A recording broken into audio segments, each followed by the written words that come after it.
Say you wanted to tell the story of a middle-aged physics professor in 1960s Minnesota whose life suddenly falls apart. How would you start that film? The simple answer, when his life is good. That way, we feel the disruption when things change. How are you? Shy. Or maybe you start after he's lost it all, flash back to juxtapose a sad present and a happy past. What about 19th century Poland? Yeah, you're right. Probably not. From Wheelhouse Films, I'm Bobby, and this is Page to Screen. As this series is announcing our first ever screenwriting retreat, we're looking at key aspects of how to begin a film. But right now, I want to look at one of the hardest elements of a strong film opening to pinpoint. What happened? I'm not sure yet. How do you establish tone? First, we have to define what we mean, and in that regard, tone is tricky. You might think of tone as a feeling, but really it's a range of feelings available to a film, like a color palette or a musical key. Stepping outside that range feels off. Maybe not wrong per se, but like an accidental sharp. So how do you set that range from the jump? Well, we used music and color palette as metaphors, didn't we?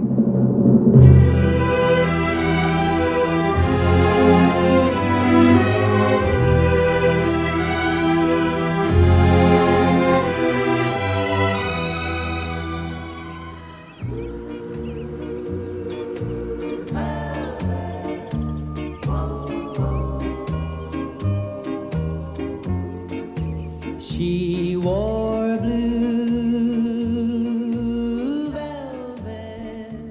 If you've never seen David Lynch's Blue Velvet, you may not know what will happen in the rest of this movie, but I bet you already have a pretty strong sense of the kind of movie you're watching. By that I don't mean genre or plot, but something more specific and less tangible.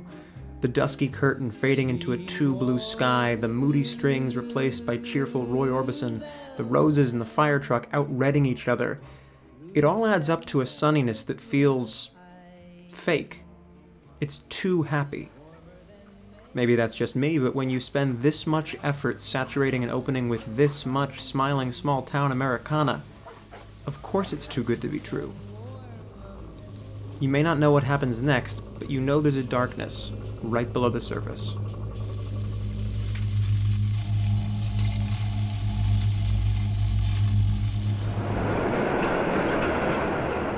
But tone's not just sound and color.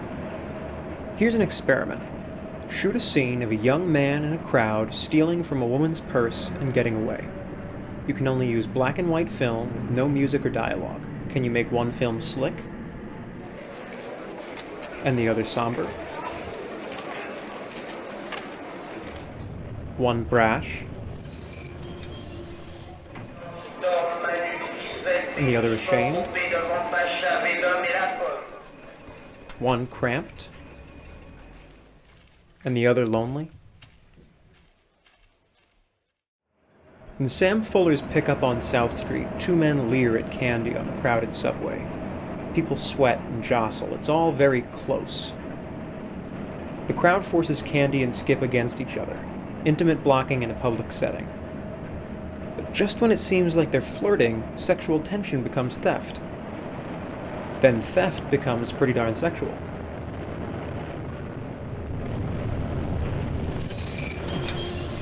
Even the leering men aren't really leering. They're spying. What happened? I'm not sure yet. But Fuller uses sexual overtones as a red herring to hide con men, spies, and manipulation, which turns back into romance, then back into a con, then back to romance again. This intimate crime on a packed train prepares us for a story of loners in a crowded city, using whatever and whoever they can to survive. This whole range of feelings starts on that subway car. Compare this to the opening of Robert Bresson's Pickpocket. The action is the same. They're both in crowds, both even very sexual.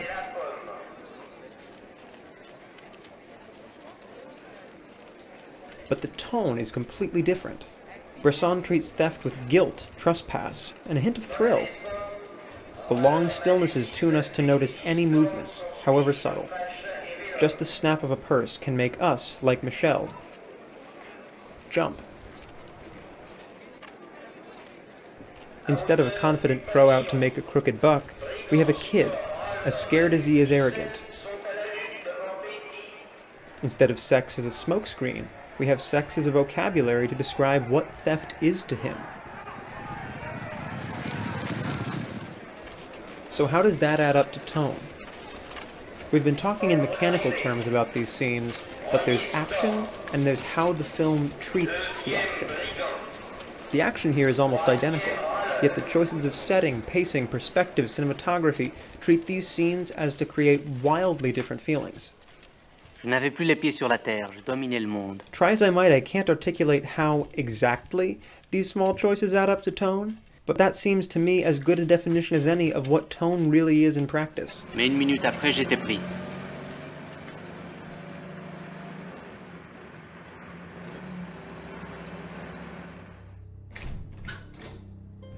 Sometimes, though, a film depends on creating a tone so specific, no color palette or clever little choices can do it justice. Sometimes you have to build tone into the story.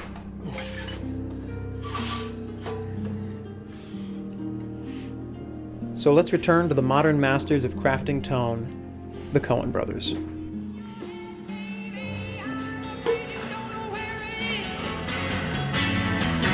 you want somebody to love? Don't you need somebody to love? Wouldn't you love somebody to love? You better find somebody to love.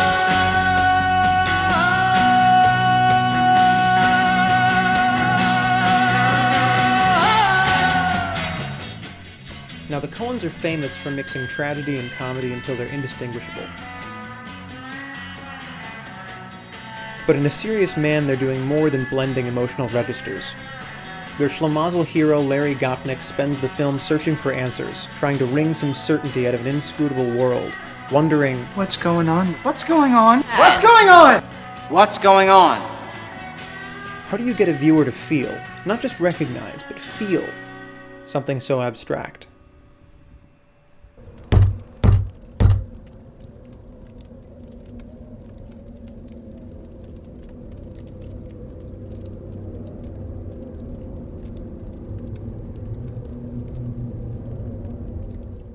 A peasant in 19th century Poland invites an old man in for soup on a snowy night. His wife knows this man and claims he's dead. This, she maintains, must be a ghost, a dybbuk. The man enters and faces the accusation of being dead with good cheer, if not an airtight alibi, until...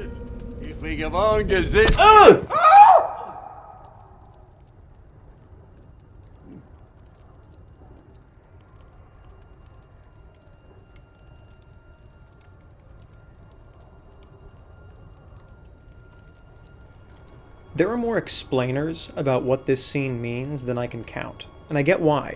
It has no bearing on the plot, we never see these characters again. Once it's over, the film proceeds as if it never happened. It invites questions. I don't pretend to know the meaning of this scene, but I think I do understand its function. By being both unknowable and a hard break with a key rule of stories, that every piece will matter in the end, it sets the tone for the whole film, precisely because it has no relevance to the plot.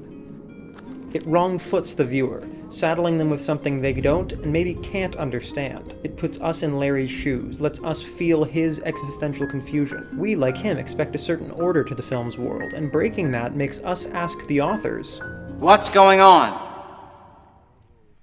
By pulling us into the emotional palette of the character, the film achieves a tone that carries across continents, one perfect for the emotional landscape of the film.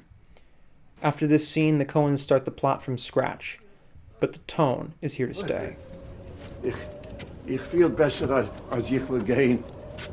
Ha, a Mensch weiß, wenn wir willen nicht.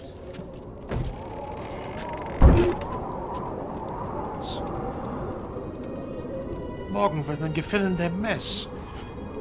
Uns ist verschwinden. Narigheid wel. Burgse potrani Ronaldo Sveeg.